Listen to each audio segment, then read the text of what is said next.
എന്റെ സ്നേഹവന്ദനം. ഇന്ന് എനിക്ക് നൽകപ്പെട്ടിരിക്കുന്ന വിഷയം ക്രിസ്തുവിന്റെ അനുകാരികൾ എന്നുള്ളതാണല്ലോ. അതിനെക്കുറിച്ച് കുറച്ച് കാര്യങ്ങൾ ഞാൻ നിങ്ങളുമായി പങ്കുവെക്കാൻ ആഗ്രഹിക്കുന്നു. ആധാരമായി തിരുവചനത്തിന്റെ വാക്യം വായിക്കാൻ ആഗ്രഹിക്കുന്നു. 1 കൊരിന്ത്യർക്ക് എഴുതിയ ലേഖനം 11-ാം അധ്യായം അതിന്റെ 1-ാം വാക്യം. ഞാൻ ക്രിസ്തുവിന്റെ അനുകാരി അയക്കുന്ന പോലെ നിങ്ങളും എന്റെ അനുകാരികളാകും.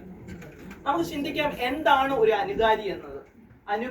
അനുകാര കലാകാരന്മാർ അനേകം ഈ ലോകത്തിൽ നിലനിൽക്കുമ്പോൾ ഒരു വ്യക്തിയുടെ അവരുടെ ജീവിതത്തിലുള്ളത് എന്ത് വസ്ത്രധാരണമായിക്കോട്ടെ, മുടി ചെയ്യുന്നതായിക്കോട്ടെ, ആ എല്ലാം കോപ്പി ചെയ്യുന്ന ഒരാളാണ് ഒരു അനുകാരി എന്ന് പറയുന്നത്. അദ്ദേഹത്തെ പോലെ നടക്കാൻ ശ്രമിക്കുക, അദ്ദേഹത്തെ പോലെ സംസാരിക്കാൻ ശ്രമിക്കുക, അദ്ദേഹത്തെ പോലെ ജീവിക്കാൻ ശ്രമിക്കുക. ഇതാണ് ഒരു അനുകാരണം കൊണ്ട് ഉദ്ദേശിക്കുന്നത്.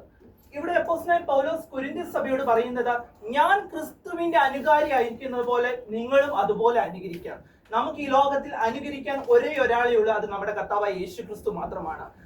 എന്ത് നമുക്ക് ആ ക്രിസ്തുവിനെ കുറിച്ച് ദൈവവചനത്തിൽ പഠിക്കുമ്പോൾ പൗലോസ് ദമസ്കോസിന്റെ പടിവാതിക്കൽ വെച്ച് ക്രിസ്തുവിനെ വ്യക്തിപരമായി കണ്ട് അനുകരിക്കാൻ തുടങ്ങിയത് എങ്ങനെയാന്ന് നമുക്ക് ചിന്തിക്കാം. വചനം പഠിപ്പിക്കുന്ന ഇപ്രകാരമാണ്.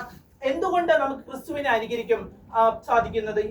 ക്രിസ്തുവിനെ താൻ മനുഷ്യനായിരുന്നപ്പോൾ കരയുന്ന വ്യക്തിയായിരുന്നു, മറ്റുള്ളവർക്ക് വേണ്ടി പ്രാർത്ഥിക്കുന്ന വ്യക്തിയായിരുന്നു, മറ്റുള്ളവരുടെ വേദനകളിൽ പങ്കുചേരുന്ന ഒരു വ്യക്തിയായിരുന്നു യേശു ക്രിസ്തു. ഇതുപോലെ അനുകരിക്കാൻ നമുക്ക് എങ്ങനെ സാധിക്കും? 100% ഒരിക്കലും യേശു ക്രിസ്തുവിനെ പോലെ നമുക്ക് അനുകരിക്കാൻ പറ്റത്തില്ല. പക്ഷേ പൗലോസ് അപ്പോസ്തലൻ പറയുന്ന പോലെ, ഞാൻ ഇങ്ങനെ കർത്താവിന് വേണ്ടി ഓടിക്കൊണ്ടിരിക്കുകയാണ്. അതുപോലെ നമുക്ക് കർത്താവിനായി 100% അനുകരിക്കാൻ പറ്റിയില്ലെങ്കിലും കുറച്ചെങ്കിലും ദൈവത്തെ കണ്ടുകൊണ്ട് ദൈവത്തെ നാം കണ്ടിരിക്കുന്ന എന്തുകൊണ്ട് അതിനെ പിന്തുടരുവാൻ സാധിക്കുന്നു. ഇംഗ്ലീഷിൽ ഇപ്രകാരം ഒരു കാര്യമുണ്ട്, അനുകരിക്കുക എന്നതും പിന്തുടരുക, ഫോളോ എന്ന് പറയുന്ന ഒരു വാക്ക് കൂടി ഉണ്ട്. യേശു ക്രിസ്തുവിനെ പിന്തുടരുവാൻ, യേശു ക്രിസ്തുവിലുള്ള ഗുണങ്ങൾ കണ്ട് അതിനെ പിന്തുടർന്ന് അനുകരിക്കുവാൻ സാധിക്കുന്നത് പോലെ നമുക്കും അതിനായി സാധിക്കട്ടെ. ഞാൻ അതുപോലെ ഒരു കാര്യം കൂടെ പറയുവാൻ ആഗ്രഹിക്കുന്നതിനൊപ്പം, കൊച്ചുകുട്ടികൾ ആദ്യം അനുകരിക്കുന്നത് തന്റെ മാതാപിതാക്കളെയാണ്. തന്റെ മാതാപിതാക്കൾ എങ്ങനെ പോകുന്നു, അവരെങ്ങനെ സംസാരിക്കുന്നു, അവരുടെ സ്വഭാവങ്ങൾ എല്ലാം അവർ വ്യക്തമായി വീക്ഷിക്കുവാൻ ഇടയായിത്തീരും.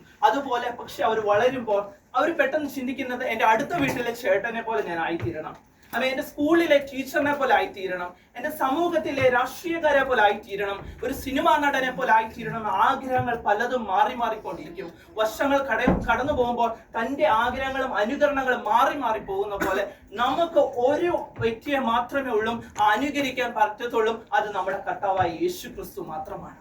വ്യക്തമായി പൗലോസ് പ്രതികൂലങ്ങളും ചമ്മട്ടികളും പീഡനങ്ങളും കാട്ടിലെ ആപത്തും കടലിലെ ആപത്തും എല്ലാം സഹിച്ചിട്ട് പറയുന്നത്, എനിക്ക് അനുകരിക്കാൻ എന്റെ കർത്താവ് മാത്രമേ ഉള്ളൂ. അനുകരിക്കാൻ കഴിവുള്ളത് നമ്മുടെ കർത്താവ് യേശു ക്രിസ്തുവിനെ മാത്രമാണ്. പഴയ നിയമത്തിലെ ഒരു വ്യക്തിയെ മാത്രം പറഞ്ഞുകൊണ്ട് നിർത്തുവാൻ ആഗ്രഹിക്കുന്നു.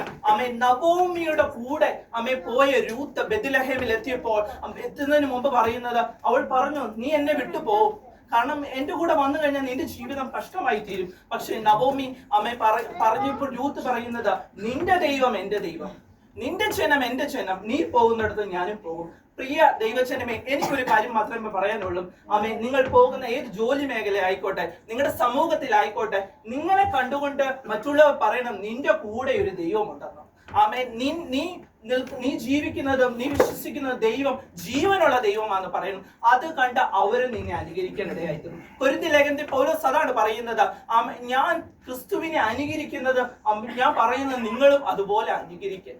നിന്നെ കണ്ടിട്ട് വേണം പറയാൻ പറ്റുന്നത്, നിന്നിൽ ഒരു ദൈവമുണ്ടെന്നും ഞാൻ ഈ ദൈവത്തെ അനുകരിക്കാൻ ഇടയായിത്തീരുമെന്നും. തീർച്ചയായും മുന്നോട്ട് അതുപോലെ പറഞ്ഞ് അനുകരിച്ച് ദൈവത്തിന് വേണ്ടി കൂടുതൽ പ്രയോജനമായി ദൈവസഭയ്ക്ക് മുതൽക്കൂട്ടായി തീരട്ടെ എന്ന് പറഞ്ഞുകൊണ്ട് ഞാൻ എന്റെ വാക്കുകൾ നിർത്തുന്നു. കർത്താവ് എല്ലാവരും അനുഗ്രഹിക്കുമാറാകട്ടെ.